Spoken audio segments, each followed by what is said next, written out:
कहानी की शुरुआत में हमें एक आदमी को दिखाया जाता है जो अपनी फैमिली के साथ छुट्टियां मनाने आया होता है, लेकिन तभी अचानक से पूरी धरती हिलने लगती है। बीच पर रखा हर एक सामान हिलने लगता है और जैसे ही वो लोग मुड़कर देखते हैं तो पेड़ एकदम से गायब होने लगते हैं और एक तीखी दहाड़ के साथ समुद्र का पानी उनके रिजॉर्ट की तरफ आ रहा होता है और एकदम से बाढ़ बन जाती है। सभी लोग उसके अंदर बह जाते हैं। अब लिया किसी चमत्कार की तरह जिंदा बच गई थी। वह एक पेड़ के तने को कसकर पकड़े हुए थी और अपने सामने फैली तबाही को देख रही थी। चारों तरफ सिर्फ बर्बादी ही बर्बादी थी, लेकिन ये हालत ऐसा थी कि उसके लिए जिंदा रहना भी किसी सजा से कम नहीं था। उसने अपने पति और बच्चों को खो दिया था और इस दर्द को वह बिल्कुल सहन नहीं कर पा रही थी। इससे भी ज्यादा दुखद बात ये थी कि उसकी दर्द भरी चीखें भी उस उफनते हुए समुद्री पानी में कहीं खो जा रही थीं। उसका शरीर बुरी तरह से घायल हो चुका था और बार बार ऐसा महसूस हो रहा था कि उसका शरीर लगातार चोट खा रहा है। इसी पूरी निराशा के बीच अचानक उसे अपने बड़े बेटे लुकास की आवाज सुनाई देती है। लड़का ज्यादा दूर नहीं था, लेकिन तेज बहाव में बुरी तरह फंसा हुआ था। पानी इतना तेज था कि उसे कहीं भी पकड़ने के लिए सहारा नहीं मिल पा रहा था और वह लगातार बहता जा रहा था। लिया बिना एक सेकंड सोचे पेड़ का सहारा छोड़ देती है और अपने बेटे को बचाने के लिए उसकी तरफ बढ़ जाती है, लेकिन उसका शरीर उसका साथ नहीं दे रहा था। वह खुद को कंट्रोल भी नहीं कर पा रही थी। फिर भी एक माँ की जिद और हिम्मत के दम पर वह पूरी ताकत लगाकर अपने बेटे की तरफ तैरने लगती है। अचानक वह पानी के अंदर खींच जाती है। उसे अंदाजा भी नहीं था कि पानी के अंदर तैर रही टूटी फूटी लकड़ियां कितनी खतरनाक हो चुकी हैं। तभी एक तेज लकड़ी सीधे उसके शरीर में घुस जाती है और उसे आर पार चीर देती है। उस पल उसे असहनीय दर्द महसूस होता है और अब वह कुछ भी करने की हालत में नहीं रहती, बस लाचार होकर पानी के साथ बहने लगती है। दूसरी तरफ लुकास किसी तरह एक टहनी को पकड़ लेता है और खुद को संभालने की कोशिश करता है। लिया जोर से चिल्लाकर उसे कहती है कि वह वहीं रुका रहे, हिले नहीं, लेकिन लुकास अपनी माँ को ऐसे बहते हुए कैसे देख सकता था। वह टहनी छोड़ देता है और माँ की तरफ तैरने लगता है। दोनों अपनी पूरी ताकत लगाकर एक दूसरे तक पहुंचने की कोशिश करते हैं, लेकिन पानी का बहाव इतना तेज है कि वे चाहकर भी एक दूसरे को छू नहीं पा रहे। तभी लिया को अचानक पानी में एक गद्दा तैरता हुआ दिखाई देता है। वह तुरंत लुकास को चिल्लाकर कहती है कि उसे पकड़ ले। लुकास उसकी बात मानकर गद्दे को पकड़ लेता है और उसी की मदद से दोनों धीरे धीरे एक दूसरे के करीब आने लगते हैं। हालात ऐसे होते हैं कि बस एक पल और वे एक दूसरे को पकड़ लेते। तभी लिया भी गद्दे का दूसरा किनारा पकड़ लेती है। वह पूरी जान लगाकर अपने बेटे का हाथ पकड़ने की कोशिश करती है, लेकिन फिर भी दूरी रह जाती है। दोनों हार नहीं मानते और जैसे ही वे एक दूसरे को पकड़ने ही वाले होते हैं तभी गद्दा अचानक किसी चीज से टकरा जाता है। इस टक्कर की वजह से दोनों का संतुलन बिगड़ जाता है और वे फिर से अलग हो जाते हैं, यहाँ तक कि दोबारा पानी के अंदर खींच जाते हैं। जैसे ही लिया फिर से पानी के ऊपर आती है, वह तुरंत घबराकर अपने बेटे को ढूंढने लगती है, लेकिन चारों तरफ देखने पर भी उसे लुकास कहीं नजर नहीं आता। वह उस तेज बहाव के बीच बेबस होकर उसका नाम पुकारती रहती है। उसकी आवाज में डर और निराशा साफ सुनाई देती है। खुशकिस्मती से लुकास की किस्मत मजबूत थी, वो भी इस भयानक हादसे से जिंदा बच गया। जब लिया ने उसे देखा उस पल उसके दिल का बोझ थोड़ा हल्का हुआ, लेकिन असली खतरा अभी भी टला नहीं था। उसी समय एक कार बहते हुए लुकास के पास से गुजरती है। वो डर के मारे देखता है कि दूर से एक और विशाल लहर तेजी से उनकी तरफ बढ़ रही है। देखते ही देखते वो पहाड़ जैसी पानी की दीवार सब कुछ अपने अंदर समेट लेती है। लुकास तुरंत पानी के अंदर गोता लगाता है, लेकिन वहां भी उसे तैरते हुए मलबे और टुकड़ों से जोर जोर की चोट लगती है। कितनी देर बीत जाती है उसे खुद नहीं पता। आखिरकार वो दोबारा पानी के ऊपर आता है और किसी तरह एक बिजली के खंभे को पकड़ लेता है। थोड़ा संभलने के बाद उसे एहसास होता है कि उसकी माँ उसके साथ नहीं है। उसका दिल घबराने लगता है। वो जोर जोर से माँ पुकारता है, लेकिन तभी उसकी नजर पड़ती है। उसकी माँ बिल्कुल हिल नहीं रही, बस पानी के साथ बहती जा रही है। ये देखकर लुकास पूरी तरह टूट जाता है। वो जोर जोर से रोने लगता है, अपनी माँ को लगातार आवाज देता है। तभी अचानक एक चमत्कार होता है। बेहोश पड़ी लिया जैसे अपने बेटे की आवाज सुन लेती है और धीरे धीरे होश में आ जाती है। दोनों फिर से पूरी ताकत लगाकर एक दूसरे की तरफ तैरते हैं और इस बार आखिरकार एक दूसरे को कसकर पकड़ लेते हैं। कुछ देर बाद जब उनका मन थोड़ा शांत होता है तो वे इस तबाह हो चुकी दुनिया में किसी सुरक्षित जगह की तलाश शुरू करते हैं। वे धीरे धीरे पानी से भरे इलाके से आगे बढ़ने लगते हैं, लेकिन उन्हें बिल्कुल अंदाजा नहीं होता कि आगे उनसे भी ज्यादा खतरनाक मुश्किलें उनका इंतजार कर रही हैं। इसी दौरान लिया का शरीर धीरे धीरे पानी में डूबने लगता है। तभी लुकास अचानक देखता है कि उसकी माँ के पैर के पीछे का हिस्सा बुरी तरह फटा हुआ है, मांस बाहर की तरफ निकला हुआ है। ये नजारा इतना डरावना था कि वो खुद घबरा जाता है। वो तुरंत अपनी माँ को रोकता है। लिया पीछे मुड़कर देखती है, उसे समझ नहीं आता कि क्या हुआ है। लुकास अपना चेहरा दूसरी तरफ घुमा लेता है। वो अपनी माँ की हालत देख ही नहीं पा रहा था। तभी लिया को एहसास होता है। वो घबरा कर अपने सीने के पास के घाव को हाथ से ढक लेती है। है। उसे समझ आ जाता है कि ये नजारा अपने बेटे के लिए कितना भयानक है। वो हल्के से उसे दिलासा देती है कि सब ठीक है और उसे आगे चलने के लिए कहती है, लेकिन असल में उसकी चोट उससे कहीं ज्यादा गंभीर थी जितना लुकास सोच रहा था। थोड़ी देर बाद वे एक ऊंचे इलाके तक पहुंचते हैं। लुकास आगे एक बड़े पेड़ को देखता है और उसके अंदर उम्मीद जागती है। उसे लगता है कि अगर वे उस पेड़ पर चढ़ जाएं तो शायद अगली लहर से बच सकते हैं। लिया अपने पैर के घाव को जितना हो सके संभालती है और अपने बेटे के सहारे उस पेड़ की तरफ बढ़ने लगती है। तभी दूर कहीं से एक बच्चे के रोने की आवाज आती है। लुकास ये आवाज सुनता है लेकिन अनदेखा करने की कोशिश करता है। वो साफ कह देता है कि वे किसी की मदद नहीं कर सकते, लेकिन लिया इस बात पर अड़ी रहती है कि उन्हें जाकर देखना चाहिए। लुकास थोड़ा गुस्सा हो जाता है। उसे लगता है कि वे खुद ही इतनी मुश्किल में हैं, ऐसे में दूसरों की मदद कैसे कर सकते हैं। वो अपनी माँ को खींचकर वहाँ से ले जाना चाहता है, लेकिन लिया के लिए बात अलग थी। वो पहले ही अपने 2 बेटों को खो चुकी थी। उसे लगता है कि ये आवाज शायद उसके ही बेटे साइमन या थॉमस की हो सकती है, और अगर नहीं भी है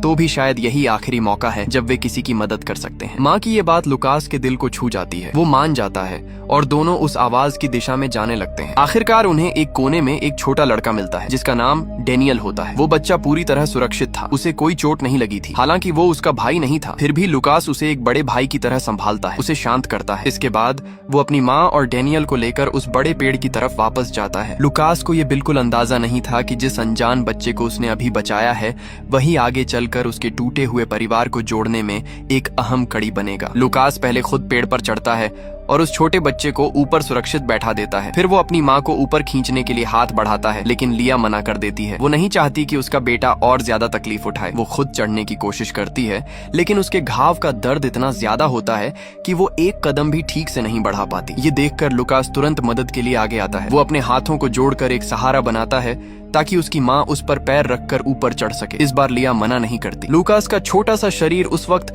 एक अजीब ताकत से भर जाता है। शायद ये अपनी माँ के लिए उसका प्यार ही था जो उसे इतनी शक्ति दे रहा था। वो पूरी ताकत लगाकर अपनी माँ को ऊपर उठाता है, उसे अपने कंधों पर खड़ा करता है और खुद पेड़ को मजबूती से पकड़ लेता है। उसकी उंगलियों से खून निकलने लगता है, लेकिन वो हार नहीं मानता और आखिरकार वो अपनी माँ को सुरक्षित पेड़ पर चढ़ा देता है। इतनी मुश्किलों से गुजरने के बाद आखिरकार वे तीनों जिंदा बच जाते हैं। समय धीरे धीरे बीतता है, लेकिन इस भयानक आपदा के बाद का नजारा दिल दहला देने वाला था। हर तरफ तबाही ही तबाही थी। इंसान जो खुद को बहुत ताकतवर समझता है, इस कुदरत के सामने बिल्कुल धूल के बराबर नजर आ रहा था। लिया की हालत धीरे धीरे और कमजोर होती जा रही थी। लुकास उसकी सांसों पर ध्यान लगाए बैठा था। उसके सीने के उठने गिरने को देखकर खुद को दिलासा दे रहा था कि उसकी माँ बस सो रही है। अचानक लिया अपनी आंखें खोलती है और धीमी आवाज में कहती है कि उसे कहीं से मदद आने की आवाज सुनाई दे रही है। और सच में कुछ ही देर बाद 2 लोग उनकी तरफ आते दिखाई देते हैं। वे थाईलैंड के स्थानीय लोग थे। ये कोई प्रोफेशनल टीम नहीं थी, बल्कि स्थानीय लोगों का खुद से बनाया हुआ एक छोटा सा रेस्क्यू ग्रुप था। उनके पास ज्यादा साधन नहीं थे, लेकिन उनके आने से उम्मीद जरूर जाग गई। उनमें से एक आदमी की मदद से लिया दर्द सहते हुए आगे बढ़ने की कोशिश करती है, लेकिन उसके घाव की वजह से हर कदम पर उसे असहनीय दर्द होता है। ज्यादा देर तक वो ये सह नहीं पाती और कुछ ही समय में बेहोश होकर गिर जाती है। जब लिया को होश आता है तो वो देखती है कि उसके आसपास बहुत से स्थानीय लोग खड़े हैं। जैसे ही उसकी नजर लुकास पर पड़ती है, उसका दिल थोड़ा शांत हो जाता है। गाँव के लोग उसकी मदद करते हैं, उसे कपड़े पहनाते हैं और कहते हैं कि उसकी हालत बहुत गंभीर है, उसे तुरंत अस्पताल ले जाना होगा, वरना हालत और खराब हो सकती है। थोड़ी ही देर में सबकी मदद से वे लोग एक गाड़ी में बैठकर अस्पताल के लिए निकल जाते हैं। जाते वक्त लिया को अचानक डेनियल याद आता है, लेकिन उस वक्त उसकी हालत ऐसी नहीं थी कि वो उसके बारे में सोच सके। फिर भी उसे भरोसा होता है कि गांव वाले उसका ख्याल रख लेंगे। अस्पताल जाते समय लुकास अपनी आंखों से इस तबाही का असली डर देखता है। सड़क के किनारे जगह जगह उन लोगों की लाशें पड़ी थीं जो इस हादसे में मारे गए थे। वो ये समझ जाता है कि उसका और उसकी माँ का जिंदा बच जाना किसी चमत्कार से कम नहीं है। अस्पताल पहुंचने के बाद लुकास अपनी माँ के पास से एक पल के लिए भी दूर नहीं जाता। उसे डर था कि कहीं वो फिर से उसे खो ना दे। अस्पताल में इतनी भीड़ थी कि हर जगह लोग ही लोग थे। वही आदमी जिसने उनकी मदद की थी बहुत मुश्किल से लिया के लिए एक बेड ढूंढ पाता है। वो लुकास से कहता है कि अपनी माँ का ध्यान रखना और फिर वहां से चला जाता है। ये अजनबी लोग लुकास के लिए अंधेरे में एक रोशनी की तरह थे, जिन्होंने बिना जाने उसकी मदद की। लुकास अपनी माँ के पास बैठता है और सोचता है कि अब सब ठीक हो जाएगा, लेकिन तभी अचानक लिया का शरीर बेकाबू होकर कांपने लगता है। उसकी हालत बिगड़ने लगती है। उसे तुरंत एंटीबायोटिक दवाइयों की जरूरत होती है। वो लुकास से कहती है कि जल्दी से दवाइयों की अलमारी से दवा ला कर दे, लेकिन समस्या ये थी कि सभी दवाइयों के नाम थाई भाषा में लिखे थे जो लुकास समझ ही नहीं पा रहा था। तभी सही समय पर डॉक्टर वहाँ पहुँच जाते हैं। लिया जल्दी जल्दी उन्हें समझाती है कि उसे एंटीबायोटिक चाहिए। वो अपनी हालत बताते हुए उनसे गुहार लगाती है कि उसकी जान बचा लें। डॉक्टर तुरंत दवा लेकर आते हैं और 2 डॉक्टर मिलकर उसका इलाज शुरू करते हैं। वे उसके घाव को साफ करते हैं, टांके लगाते हैं। लिया दर्द से तड़प रही होती है लेकिन फिर भी खुद को संभालने की कोशिश करती है। ये सब कुछ लुकास अपनी आंखों से देख रहा था। अपनी माँ के खुले घाव को देखकर उसका दिल टूट रहा था। वो ये सब देख नहीं पाता और अपना चेहरा दूसरी तरफ घुमा लेता है। किसी अपने को इस हालत में देखना हर किसी के बस की बात नहीं होती। इलाज के बाद लिया को एक बेड पर आराम करने के लिए लिटा दिया जाता है। अब लुकास उसकी देखभाल करने लगता है। वो एक संतरा छीलकर अपनी माँ को खिलाता है। इस छोटे से पल में दोनों को थोड़ी राहत मिलती है। कम से कम वे अभी एक दूसरे के साथ तो हैं। इसी बीच लिया की नजर बगल वाले बेड पर पड़ी एक महिला पर जाती है। उस महिला की आंखें बिल्कुल खाली थीं, जैसे उसने इतना कुछ देख लिया हो कि अब उसमें कोई भावना ही नहीं बची। लिया उससे बात करने की कोशिश करती है लेकिन वो कोई जवाब नहीं देती। तब लिया लुकास से कहती है कि उसे भी थोड़ा संतरा दे दे। जैसे ही लुकास संतरा उसके पास ले जाता है, अचानक वो महिला जोर जोर से कांपने लगती है। लिया को लगता है कि उसे उल्टी आने वाली है। वो जल्दी से लुकास से कहती है कि उसका सिर साइड में कर दे ताकि उसे घुटन ना हो। लेकिन जैसे ही वो ये कहती है, महिला अचानक खून की उल्टी करने लगती है। ये देखकर लिया तुरंत नर्स को बुलाने के लिए चिल्लाती है। उसे समझ आ जाता है कि शायद उस महिला के अंदरूनी अंगों को भी गंभीर चोट लगी है। लेकिन अगले ही पल लिया को खुद भी उल्टी जैसा महसूस होने लगता है। शायद उसके अंदरूनी अंग भी बुरी तरह से चोटिल हो चुके थे। वो भी जोर जोर से खून की उल्टी करने लगती है। ये देखकर लुकास बुरी तरह डर जाता है। नर्स तुरंत वहाँ आती है और उसकी मदद करती है। लुकास अपनी माँ से कहता है कि वो उल्टी करना बंद कर दे, लेकिन लिया के बस में कुछ नहीं होता। आखिरकार कुछ देर बाद वो रुकती है। भले ही वो खुद बहुत डर चुका था, लेकिन फिर भी लुकास अपनी माँ के पास ही रहता है और उसकी देखभाल करता रहता है। दूसरी तरफ एक आदमी मलबे के बीच पागलों की तरह अपनी पत्नी और बच्चों को ढूंढ रहा था। उसका नाम हेनरी था। वो लिया का पति और लुकास का पिता था। वो काफी समय से उन्हें ढूंढ रहा था, लेकिन अब तक उसे अपनी पत्नी और बड़े बेटे का कोई पता नहीं चला था। असल में वो आदमी पूरे समय होटल के आसपास ही खोज करता रहा था, लेकिन उसकी किस्मत से उसके छोटे दोनों बेटे थॉमस और साइमन सुरक्षित थे। इसलिए वो एक तरफ दोनों बच्चों का ख्याल रख रहा था और दूसरी तरफ लिया और लुकास को ढूंढने की कोशिश कर रहा था। तभी उसे खबर मिलती है कि सभी बचे हुए लोगों को पहाड़ के ऊपर बने एक सुरक्षित कैंप में ले जाया जा रहा है। ये सुनकर वो एक मुश्किल फैसले के सामने खड़ा हो जाता है। क्या वो अपने छोटे बच्चों के साथ सुरक्षित जगह चला जाए या यहीं रुककर अपनी पत्नी और बड़े बेटे को ढूंढता रहे? उसका दिल मानने को तैयार नहीं था। वो सोचता है क्या पता लिया और लुकास अभी भी यहीं कहीं मलबे में हो। अगर वो चला गया और उन्हें नहीं ढूंढ पाया तो? आखिरकार वो भारी दिल से फैसला लेता है। वो अपने 7.5 साल के बेटे थॉमस को कहता है कि वो अपने छोटे भाई साइमन का ध्यान रखे। अंदर से टूटते हुए भी वो यही कर सकता था। वो दोनों बच्चों को एक ट्रक पर बैठा देता है और एक साथ जा रही महिला के हवाले कर देता है। वो उससे वादा करता है कि वो उन्हें जरूर ढूंढकर उनके पास आएगा। जैसे ही ट्रक दूर जाता है, एक पिता का दिल जैसे अंदर से कट जाता है, लेकिन उसके पास रुककर दुख मनाने का समय नहीं था। वो तुरंत मुड़ता है और फिर से मलबे में अपनी तलाश शुरू कर देता है, लेकिन किस्मत उसका साथ नहीं देती। अचानक उसका पैर फिसल जाता है और वो एक गड्ढे में गिर जाता है। उसे काफी चोट लगती है। बड़ी मुश्किल से वो खुद को बाहर निकालता है। कुछ देर बाद उसे एक रेस्क्यू गाड़ी मिलती है और वो उसके साथ आगे जाकर लोगों को ढूंढने लगता है। रास्ते में उसे कई लाशों से भरे बैग दिखाई देते हैं। हर एक बैग को खोलते समय उसका दिल जोर जोर से धड़कता है। हर बार वो मन ही मन प्रार्थना करता है, भगवान ये लिया ना हो, ये लुकास ना हो। उधर अस्पताल में अचानक एक आदमी दौड़ता हुआ आता है और लुकास को पकड़ लेता है। वो अपनी भाषा में तेजी से कुछ बोलता है जो लुकास समझ नहीं पाता, लेकिन उसके इशारों से लुकास को समझ आता है कि वो किसी बच्चे को ढूंढ रहा है। वो आदमी उसे एक फोटो दिखाता है। लुकास तुरंत अपनी माँ के पास जाकर ये बात बताता है। लिया उससे कहती है कि अगर वो मदद कर सकता है तो जरूर करे। वो कहती है कि वो खुद यहीं रहेगी, कहीं नहीं जाएगी। लुकास एक छोटा सा नोटबुक उठाता है और अस्पताल में इधर उधर भागने लगता है। वो उन लोगों के नाम लिखने लगता है जो खुद चल फिर नहीं सकते थे। फिर वो जोर जोर से नाम पुकारने लगता है। काफी देर तक पुकारने के बाद अचानक एक छोटा लड़का जवाब देता है। लुकास उसके पास जाता है और उसे देखते ही चौंक जाता है। ये वही बच्चा था जिसे वो आदमी ढूंढ रहा था। वो तुरंत उस लड़के को बताता है कि उसने उसके पिता को देखा है और उसे वहीं रुकने के लिए कहता है। जाने से पहले वो उसे गले लगाता है और उसे भरोसा दिलाता है कि वो अभी उसके पिता को लेकर आएगा। ये सोचकर कि अब एक बिछड़ा हुआ पिता और बेटा मिल जाएंगे, लुकास के अंदर एक नई ऊर्जा आ जाती है। वो दौड़ते हुए उस आदमी को ढूंढने जाता है और उसे लेकर आता है। जब वो दोनों मिलते हैं और एक दूसरे को गले लगाते हैं तो वो नजारा देखकर लुकास के दिल को बहुत सुकून मिलता है। वो खुशी खुशी ये अच्छी खबर अपनी माँ को बताने के लिए वापस दौड़ता है, लेकिन जैसे ही वो कमरे में पहुंचता है वो देखता है कि बेड खाली है, लिया वहाँ नहीं होती। वो एकदम सन्न रह जाता है। वो बगल में बैठी उसी सुन्न सी महिला से पूछता है, लेकिन उससे कोई जवाब नहीं मिलता। अब लुकास घबरा जाता है। वो पूरे वार्ड में जोर जोर से माँ पुकारने लगता है। उसकी आवाज बैठ जाती है, लेकिन वो रुकता नहीं। तभी कुछ लोग उस बेड को हटाने आते हैं। लुकास उन्हें रोक देता है। वो किसी को भी अपनी माँ की जगह लेने नहीं देना चाहता। वो स्टाफ से बहस करने लगता है। तभी नर्स एना वहाँ आती है और उसे शांत करने की कोशिश करती है। लुकास उसे बताता है कि उसकी माँ अभी यहीं थी और अचानक गायब हो गई। एना रजिस्टर चेक करती है और उसे भरोसा दिलाती है कि वो उसकी माँ को ढूंढने में मदद करेगी। धीरे धीरे एना उसे शांत करती है। कुछ देर बाद वो उसे एक बड़े टेंट में ले जाती है। वहाँ बहुत सारे बच्चे बैठे होते हैं, कुछ छोटे कुछ बड़े। सभी के चेहरे खाली और डरे हुए थे। लुकास को समझ नहीं आता कि अब आगे क्या होगा। उसके दिमाग में बस एक ही बात चल रही थी, उसकी माँ कहाँ है। थोड़ी देर बाद एना फिर आती है। वो उससे कुछ सवाल पूछती है और फिर उसके शरीर पर एक टैग चिपका देती है। जैसे ही वो टैग लगाया जाता है, लुकास को धीरे धीरे समझ आने लगता है कि इसका क्या मतलब है, लेकिन वो इस सच को मानना नहीं चाहता। वो इधर उधर देखता है। बाकी बच्चों के शरीर पर भी वैसे ही टैग लगे हुए थे। अब उसे पूरी तरह समझ आ जाता है, शायद उसकी माँ अब कभी वापस नहीं आएगी। ये सोचकर वो एक कोने में बैठ जाता है, सिर झुका लेता है और धीरे धीरे रोने लगता है, इतना धीरे कि उसकी आवाज भी बाहर नहीं निकलती। रात हो जाती है। लुकास बिस्तर पर लेटा हुआ होता है,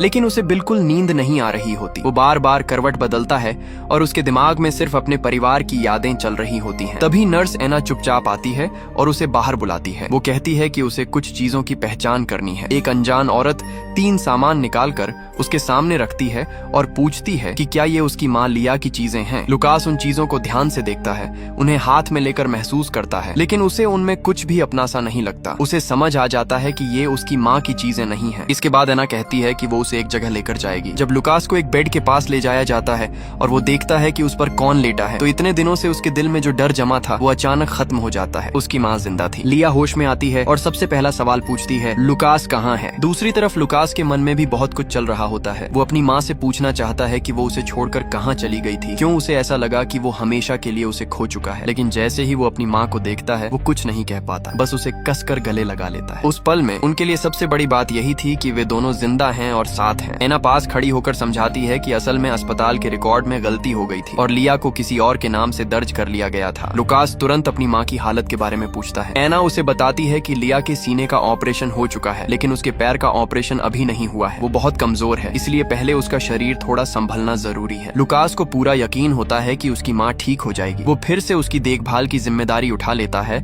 और हर समय उसके पास रहने लगता है। एक दिन जब लुकास अस्पताल के कॉरिडोर में चल रहा होता है, अचानक उसे एक जाना पहचाना चेहरा दिखाई देता है। वो डेनियल था, वही छोटा लड़का जिसे उसने और उसकी माँ ने बचाया था। लुकास उसे देखता है और उसके पीछे पीछे जाता है। वो देखता है कि डेनियल एक आदमी के साथ हंसते खेलते हुए बाहर खड़ा है। वो अपने पिता के साथ था। ये देखकर लुकास के दिल को बहुत सुकून मिलता है। वो खुश होकर ये खबर अपनी माँ को बताने के लिए वापस जाता है, लेकिन जैसे ही वो कमरे में पहुंचता है, लिया उसे अपने पैर दिखाने के लिए कहती है। लुकास का दिल घबरा जाता है। उसे समझ आ जाता है कि उसकी माँ की हालत शायद और बिगड़ गई है, लेकिन वो सीधे सच नहीं बोलता। वो बस धीरे से कहता है कि सब ठीक हो जाएगा। इसके बाद वो चुपचाप एना के पास जाता है और उसे अपनी माँ की हालत के बारे में बताता है। एना उसे भरोसा दिलाती है कि वो जल्दी ही ऑपरेशन का इंतजाम करेगी। दूसरी तरफ हेनरी अभी भी अपनी पत्नी और बेटे को ढूंढ रहा होता है। वो आखिरकार उसी अस्पताल में पहुंचता है। ये उसकी लिस्ट का आखिरी अस्पताल था, लेकिन अस्पताल के बाहर गाड़ी रोकने की इजाजत नहीं होती। ड्राइवर उसे जल्दी करने के लिए कहता है। हेनरी उससे सिर्फ 5 मिनट मांगता है और किसी तरह वो मान जाता है। हेनरी जल्दी जल्दी अंदर जाता है और हर कमरे में ढूंढने लगता है, लेकिन किस्मत फिर उसके साथ खेल खेलती है। उसी समय जब वो नीचे जा रहा होता है, लुकास दूसरी तरफ के दरवाजे से अंदर आता है। दोनों एक दूसरे के बिल्कुल पास से गुजर जाते हैं, लेकिन मिल नहीं पाते। हेनरी ऊपर वाले फ्लोर पर पहुंचता है और हर कमरे में ढूंढता है। उसी समय लिया के बेड के सामने पर्दा खींचा हुआ होता है, जिसकी वजह से वो उसे देख नहीं पाता। लिया उस पर्दे के पीछे से एक जाना पहचाना सा साया देखती है। वो समझ जाती है, लेकिन इतनी कमजोर होती है कि आवाज भी नहीं निकाल पाती। वो बस उसे जाते हुए देखती रह जाती है। उसी समय जब लुकास सामान लेने के लिए लाइन में खड़ा होता है, उसकी नजर अचानक एक बहुत ही पहचान वाली पीठ पर पड़ती है। वो बस एक झलक होती है, लेकिन वो तुरंत पहचान लेता है। वो उसके पिता हेनरी थे। वो तुरंत दौड़ पड़ता है। इसी बीच थॉमस और साइमन को लेकर जो गाड़ी जा रही होती है, वो भी उसी अस्पताल के बाहर आकर रुकती है। साइमन को पेशाब लगती है और वो गाड़ी से उतरकर झाड़ियों की तरफ चला जाता है। उन्हें बिल्कुल पता नहीं होता कि उनका बड़ा भाई उनसे कुछ ही दूरी पर है। लुकास पूरी कोशिश करता है अपने पिता को ढूंढने की, लेकिन वो नजर नहीं आते। उधर हेनरी वापस गाड़ी में बैठ चुका होता है और जाने वाला होता है। थॉमस और साइमन वापस आ रहे होते हैं और उसी पल लुकास जोर से चिल्लाता है, आखिरकार तीनों भाई एक दूसरे को देख लेते हैं और दौड़कर एक दूसरे को कसकर गले लगा लेते हैं। लुकास इतना इमोशनल हो जाता है कि उससे कुछ बोला ही नहीं जाता। उस पल से ज्यादा कीमती उसके लिए कुछ नहीं था। तभी वो ऊपर देखता है, उसका पिता हेनरी उनकी तरफ आ रहा होता है। लुकास दौड़कर उसके पास जाता है और उसे गले लगा लेता है। इतने दिनों का डर, दर्द और अकेलापन सब उसकी आंखों से आंसुओं के रूप में बाहर निकल आता है। हेनरी भी अपने बेटे को कसकर पकड़ लेता है। उस पल की गर्माहट उनके सारे जख्मों को भरने के लिए काफी थी। कुछ देर बाद लुकास अपने पिता को बताता है कि माँ भी इसी अस्पताल में है। हेनरी ये सुनकर एकदम रुक जाता है और फिर लुकास उसे लेकर लिया के पास जाता है। जब लिया अपने पति और दोनों छोटे बेटों को अपने सामने जिंदा देखती है तो उसे यकीन ही नहीं होता कि ये सच है। लेकिन जैसे ही वो अपने पति का हाथ पकड़ती है उसे एहसास होता है उसका परिवार वापस आ गया है। कुछ देर बाद लिया को ऑपरेशन के लिए ले जाया जाता है। परिवार बाहर खड़ा होकर बेसब्री से इंतजार करता है। आखिरकार डॉक्टर बाहर आता है और बताता है ऑपरेशन सफल रहा। इसके बाद वे सभी सिंगापुर के लिए फ्लाइट लेते हैं जहां लिया का आगे का इलाज होना था। जाने से पहले लुकास अपनी माँ के पास आता है और उसे एक छोटी सी बात बताता है। वो कहता है कि उसने डेनियल को उसके पिता के साथ खुश देखा। ये सुनकर लिया की आंखों में अपने बेटे के लिए गर्व साफ दिखाई देता है। यहीं पर कहानी खत्म होती है। ये एक सच्ची घटना पर आधारित कहानी है। इस आपदा ने सब कुछ छीन लिया, लेकिन जो नहीं छीन पाई वो थी इंसान की उम्मीद और जिंदा रहने की चाह। ये कहानी हमें दिखाती है कि सबसे गहरे अंधेरे में भी एक छोटी सी रोशनी होती है और वो रोशनी होती है ये एहसास कि मैं अभी भी जिंदा हूँ। आपको वीडियो अच्छी लगी हो तो वीडियो को लाइक एंड चैनल को सब्सक्राइब जरूर करें। मिलते हैं नेक्स्ट वीडियो में, तब तक के लिए बाय।